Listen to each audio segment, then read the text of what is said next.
Okey, pengurusan mental dan emosi, tajuk kali ini dalam pendidikan kesihatan bersama Cikgu Asma binti Aziz. Okey, baik. Sebelum tu kita tengok pengenalan. Konflik dan stres merupakan situasi yang sering dialami oleh remaja. Mereka yang dilanda konflik dan stres suka mengawal diri dan berkemungkinan cenderung untuk mengambil tindakan negatif. Individu yang sihat mental dan emosi berupaya mengekalkan hubungan yang harmoni dengan orang lain, aktif dalam aktiviti kemasyarakatan dan boleh memberi sumbangan kepada masyarakat. Okey, sekiranya seseorang individu atau remaja yang yang pandai mengurus konflik dan stres diri dia, maksudnya individu itu sihat mental dan emosi. Dia boleh berfikir dengan baik, mengawal emosinya. Jadi seseorang tu selalunya berupaya mengekalkan hubungan yang baiklah dengan orang sekeliling, suka melibatkan diri dalam aktiviti kemasyarakatan, dan juga suka memberi sumbangan kepada masyarakat. Konflik dan stres ni selalunya akan dialami oleh remaja kerana pada tahap remaja ni selalu suka mencuba sesuatu yang mereka tidak pernah alami, ataupun bila mereka berjumpa sesuatu benda yang mereka tidak pernah alami, mereka perlu berfikirlah, berfikir baik buruk dia. Dekat sinilah selalunya akan berlakunya konflik dan stres, kerana cabaran kehidupan remaja ini lebih sukar dengan kawan-kawan, persekitaran dan juga kekeluargaan. Okey, baik, kita tengok masuk konflik. Konflik merupakan situasi seseorang yang mempunyai persepsi atau pandangan bahawa terdapat pihak lain cuba untuk menentang dan melakukan perbuatan atau tindakan yang merosakkan pihak lain. Konflik juga merupakan sebagai pertelingkahan atau pertikaian. Konflik seringkali dikaitkan dengan tindakan yang negatif. Okey, seseorang yang mengalami konflik selalunya dia akan beranggapan ada orang yang cuba nak merosakkan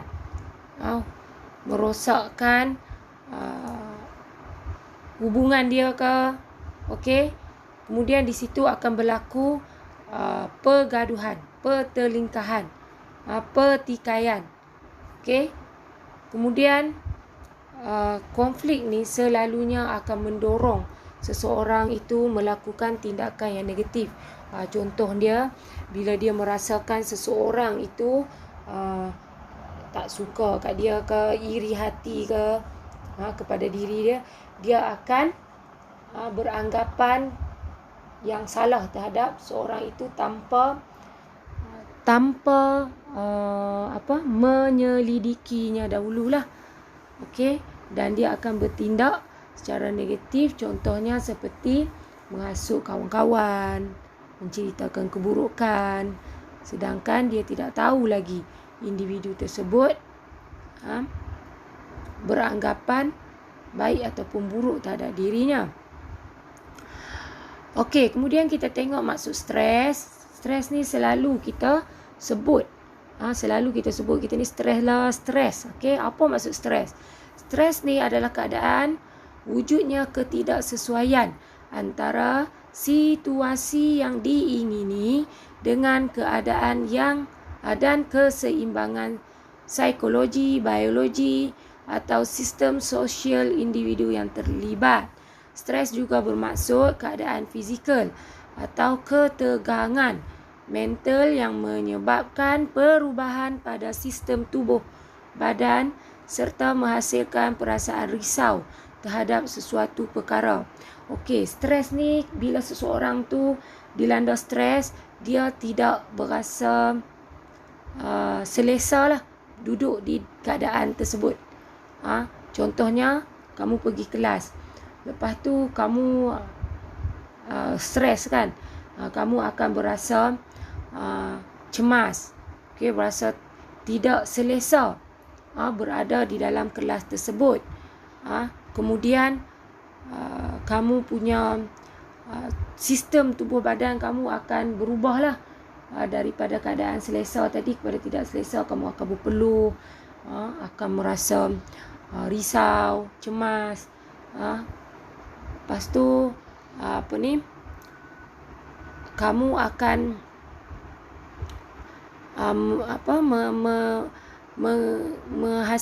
akan merasa tegang berada di dalam keadaan tersebut. Mental kamu tidak boleh berfikir dengan baiklah. Okey, seterusnya kita tengok kesan konflik dan stres terhadap kesihatan diri. Boleh menyebabkan diri kita tidak sihat lah. Contoh dia apa? Emosi menjadi tidak stabil dan tidak mampu menyelesaikan masalah. Emosi kita lah, sekejap marah, sekejap risau, tak stabil. Kemudian dengan emosi yang macam tu, kita tidak mampu menyelesaikan masalah yang kita hadapi pada hari itulah, walaupun masalah yang kecil. Kemudian kita akan berasa kecewa serta cepat marah. Kita naik angin lah terhadap seseorang ataupun keadaan tersebut. Rasa letih sepanjang masa. Kita tak buat apa pun, tapi kita rasa letih disebabkan mental kita tadi tu tegang. Kemudian sukar fokus terhadap pekerjaan yang dilakukan. Kalau dalam kelas kita tak boleh tumpu perhatian, tugasan yang dilakukan tidak dapat disiapkan dengan betul lah. Kemudian mudah risau walaupun terhadap perkara kecil, sering berasa cemas, sering berimajinasi perkara-perkara buruk yang akan berlaku. Selalunya kalau stres ni, kita akan sentiasa berfikiran negatif. Kita akan pandang serong kehadap sesuatu lah. Kita akan berasa orang tidak suka kepada kita, orang mencemuh kita, kecam kita, dan sebagainya. Okey, kesan konflik dan stres terhadap keluarga. Macam mana pula terhadap keluarga bila kita ni selalu stres, selalu konflik dengan keluarga? Yang pertama, hubungan kekeluargaan akan menjadi renggang. Okey, kita tidak seakrab dahululah. Sebab kita akan rasa disisihkan ataupun kita akan menyendiri. Okey, kemudian berasa tersisih dan tidak disayangi sebab kita berfikiran negatif lah. Kita rasa orang tak sayang dekat kita. Kurang berlaku komunikasi yang mesra dan tiada gurau senda dalam keluarga. Kita tidak lagi bergurau-gurau dengan adik-beradik kita, ibu bapa, dan hanya bercakap perkara yang perlu sahaja. Mudah merajuk, bermasam muka dan iri hati antara adik-beradik. Okey, tak boleh cakap, tak kenal sikit merajuk, memasam muka. Sebab kita berpandangan negatif. Kemudian akan berlaku iri hati ni, maksudnya kita dengki, kita cemburu terhadap adik-beradik kita yang lain lah. Kalau kita nampak macam kita nampak ibu kita sayang dia, kita akan berasa cemburu. Okey, kemudian tingkah laku anak-anak yang liar, suka bergaduh dan mempunyai masalah disiplin. Sekiranya kesan konflik dan stres ni berpanjangan dalam keluarga, anak-anak tadi akan menjadi liar. Dia tak akan dah hubungan tak baik dah dengan keluarga. Dia akan selalu keluar rumah, Okey. Kemudian berkawan dengan kawan-kawan yang dia suka saja. Kemudian suka bergaduh dalam keluarga dan juga disiplin yang tak baiklah dalam keluarga. Okey. Bagaimana kita nak menangani stres? Pertama, merujuk masalah kepada kaunselor sekolah ataupun kaunselor kat mana pun ada, guru atau ibu bapa. Okey, kita boleh bercerita kepada mereka masalah yang kita hadapi, emosi kita, pandangan kita, persepsi kita, apa yang kita rasa tak puas hati. Kemudian kaunselor, guru atau ibu bapa kita tadi tu akan cuba menyelesaikan, menasihati kita untuk tangani stres tadi ataupun konflik tadi. Kemudian yang kedua, kita boleh berehat secukupnya. Okey, kita boleh kosongkan minda kita, rest, berehat supaya kita rasa tenang. Kemudian mempunyai hobi yang mendatangkan ketenangan. Okey, kita boleh mencari satu hobi yang boleh kita rasa seronok, tenang. Contohnya menanam pokok bunga, membela binatang kesayangan. Okey, seterusnya melakukan aktiviti sukan atau riadah sekurang-kurangnya 3 kali seminggu, untuk kita sistem badan kita lancarlah, berasa dapat sihat, dapat sihat emosi dan mental kita. Okey, untuk konflik pula, kita perlu berbincang dengan ibu bapa, guru, sahabat karib atau kaunselor. Okey, macam tadi juga kita ceritakan apa yang kita rasa, apa terlingkahan yang kita rasa tadi tu, wujud di antara kita dengan kawan ke, dengan keluarga dan sebagainya. Okey, berbincang untuk menyelesaikan masalah.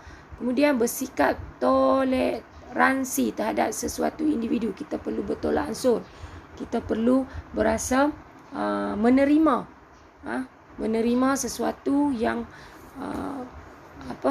yang baiklah untuk menangani isu yang kita berasa tidak selesa tadi.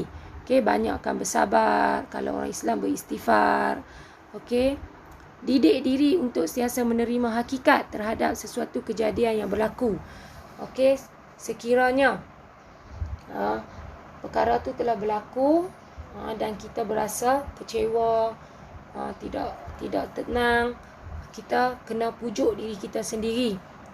Kita tahulah diri kita macam mana, kita pujuk untuk kita menerima hakikat yang telah berlaku tadi.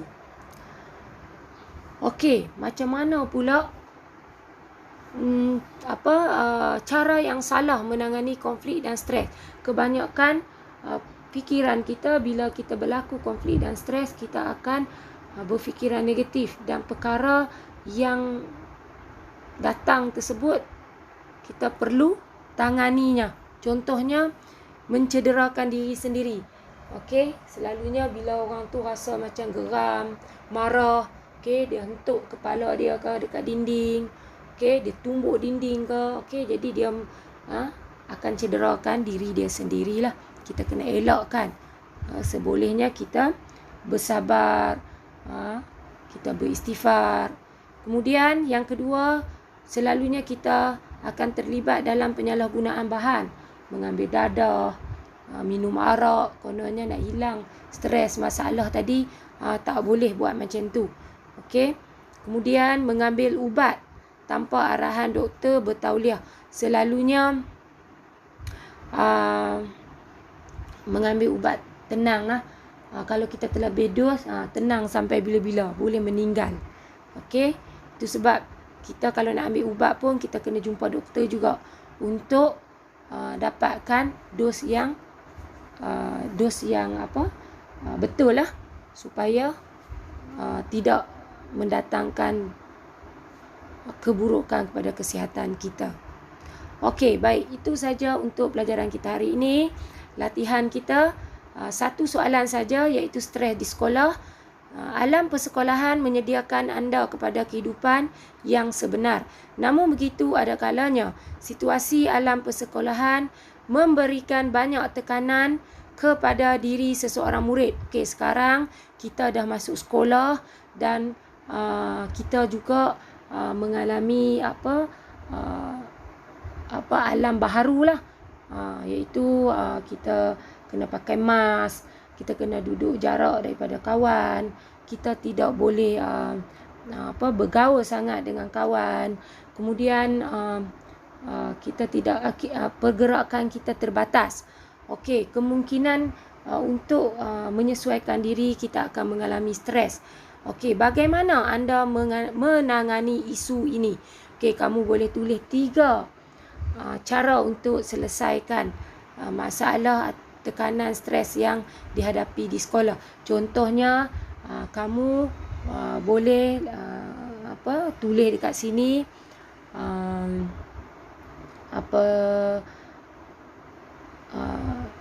kamu boleh tulis dekat sini kamu bersarapan dahulu ke sekolah supaya perut kamu tidak lapar. Okey, dan kamu akan berada di sekolah dalam keadaan yang selesa. Okey, kemudian kamu bolehlah tulis jawapan kamu yang lain yang dirasakan